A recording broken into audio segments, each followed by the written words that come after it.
اسلام نے عورت کو بڑا مقام دیا ہے جی جی اور اگر ہم دونوں کے حقوق و فرائض کا جائزہ لیں تو ویسے تو وہ عادلانہ ہیں، لیکن بہرحال عورت کا پلڑا بھاری دکھائی دیتا۔ للرجال مما اکتسبوا وللنساء مما اکتسبن۔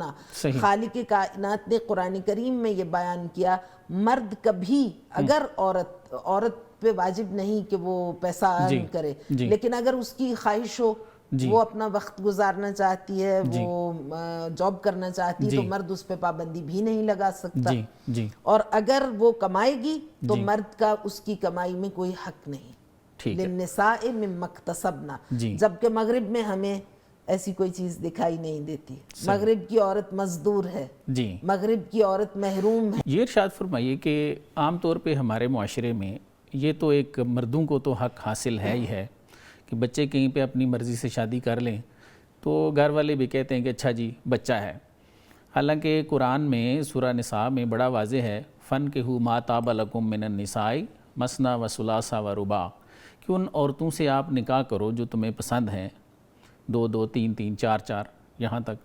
تو یہ فرمائیے کہ تاکہ ہماری خواتین کو بھی جو یہاں پہ جلوسوں میں شامل ہو جاتی ہیں ان کو یہ آئیڈیا ہو کہ اسلام نے ان کو بھی یہ حق ایسے ہی دیا ہوا ہے، وہ بھی یہ شادیاں جو ہیں وہ اپنی مرضی سے کر سکتی ہیں۔ تھوڑا سا پلیز اس پہ۔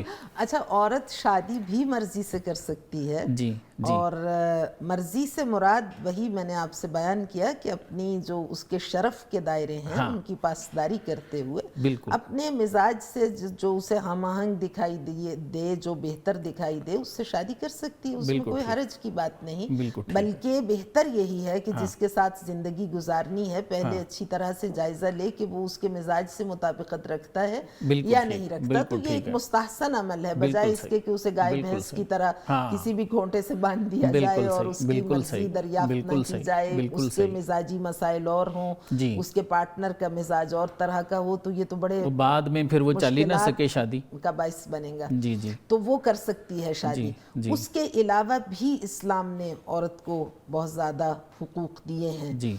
یعنی جس وقت نکاح ہوتا ہے تو وہ نکاح نامہ ذرا پڑھ لینا چاہیے خواتین کو، اس میں اس کے کافی شرائط ہیں۔ اور یہ جو آپ نے قرآن کریم کی آیت کی تلاوت فرمائی ہے کہ تمہیں جو عورتیں پسند ہیں 2 2 3 3 4 4، اس کے بارے میں بھی میں ایک گزارش کرنا چاہتی ہوں کہ خالق کائنات نے اصل میں قرآن کریم جب نازل ہو رہا تھا یہ سعادت بشر کا زندہ جاوید پیغام ہے۔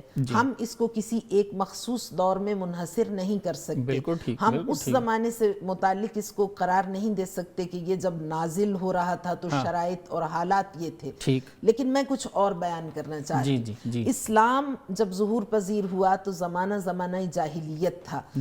جاہلیت کے رسوم و رواج کو ختم کرنے کے لیے اسلام نے بڑا جہاد کیا اور گریجولی بہت سی چیزوں کو ختم کیا گیا، مثلا جیسے سلیوری، تو اس میں قرآن کریم میں آیات ہیں، اگر ایک دم سارے غلاموں کو آزاد کر دیا جاتا تو معاشرے میں ہرج مرج ہو جاتا۔ اسی طرح شراب، اب میں قرآن کی آیات اس لیے نہیں پڑھ رہی کہ ہمارا پروگرام اختتامی مراحل میں، تو شراب کے لیے بھی قرآن کریم نے بڑی حکمت کے ساتھ، اسی طرح مردوں کی شادی کا مسئلہ، اس وقت 4 شادیوں کی اجازت دی تو مردوں کو ہارٹ اٹیک ہو رہے تھے، کیونکہ 250 400 عورتیں ایک مرد کے ساتھ ان کی حرم سراؤں میں تھیں۔ وہاں پر اگر مرد سے یہ کہا جاتا کہ تمہیں 4 عورتوں پر اکتفا کرنا ہے تو اس کے لیے موت کے مترادف تھا، اس لیے اسلام نے یہ اجازت دی۔ اور اس کے بعد سورہ مبارکہ نساء ہی میں فرما دیا کہ اگر تم عورتوں کے ساتھ عدالت سے پیش نہیں آ سکتے ان کے مابین تو فواحدہ، ہاں بالکل اس کے آگے ہی ہے وہ، پھر ایک ہی عورت۔ تو یہ بات بھی مرد کو پیش نظر رکھنی چاہیے کہ اگر وہ 2 شادیاں یا اس سے زیادہ کرتا ہے تو پھر ساری جتنی اس کی ازواج ہیں ان کے درمیان عدالت کا وہ الہی معیار اس کو برقرار کرنا ہوگا جو قرآن کریم میں بیان کیا گیا۔ اگر اس میں تھوڑا سا توازن، بیلنس تھوڑا سا خراب ہوا تو پھر اس کو اجازت نہیں ہے. بالکل ٹھیک. تو یہ چیز بھی مسلمان مرد کے پیش نظر رہنی چاہیے. اسلام نے عورت کو بڑا مقام دیا ہے, اور اگر ہم دونوں کے حقوق و فرائض کا جائزہ لیں تو ویسے تو وہ عادلانہ ہیں, لیکن بہرحال عورت کا پلڑا بھاری دکھائی دیتا. للرجال مما اکتسبوا وللنساء مما اکتسبنا.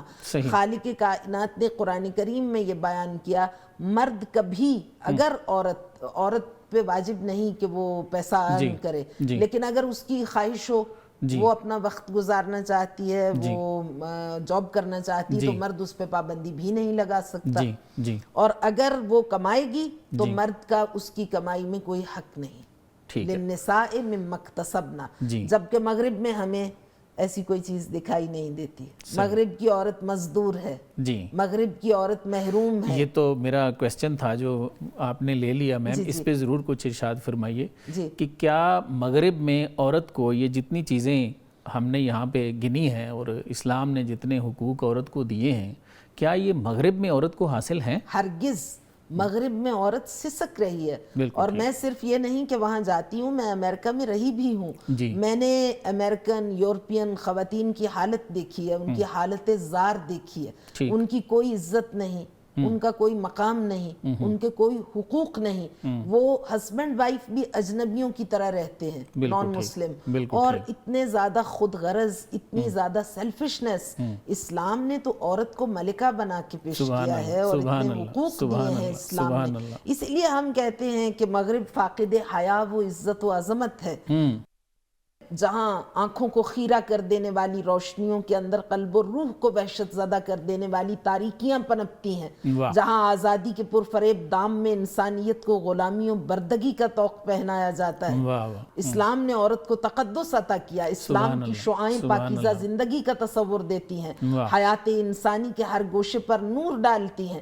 نسل حلال سے لے کر رزق حلال تک, سعادت دنیا سے لے کر نعمات آخرت تک, ہر نعمت سے انسان کو بہرہ کرتی ہیں. تو تہذیب کفر و الحاد کہاں اور اسلام کہاں؟ ادھر جلوہ خدا ہے, ادھر ہیلہ شیطان ہے, ادھر رحمت الہی انسان کو اپنے دامن میں لینے کے لیے بے قرار ہے. ماں کا تقدس, بیٹی کا تقدس, بہن کا تقدس, زوجہ کا تقدس. اسلام نے عورت کو سراپا تقدس بنا دیا. عورت کی عزت مغرب کی آزادی میں نہیں, اسلام کے دامن میں ہے. ازواج پیغمبر گرامی اسلام امہات مومنین رضوان اللہ علیہن اور سیدہ کونین جناب فاطمۃ الزہرا, جناب خدیجۃ الکبریٰ, ان کے اسوہ کی پیروی میں عورت کی عزت ہے. تو یہ اسلام نے تو عورت کو سراپا تقدس بنا دیا. اگر ہم غور کریں تو اسلامی وہ گھٹا اٹھی ہے مغرب سے بسد تیز روی, وقت کی دھار میں بہ جائے نہ دولت اپنی. میری ماؤں میری بہنوں سے بتا دے یہ کوئی, رہے ہوشیار زمانے سے کنیزان علی. یہ تو کہتی نہیں زینب بنے زہرا بن جائیں, ہم اگر خاک قدم حضرت فضا بن جائیں. واہ واہ, سبحان اللہ, سبحان اللہ, سبحان اللہ.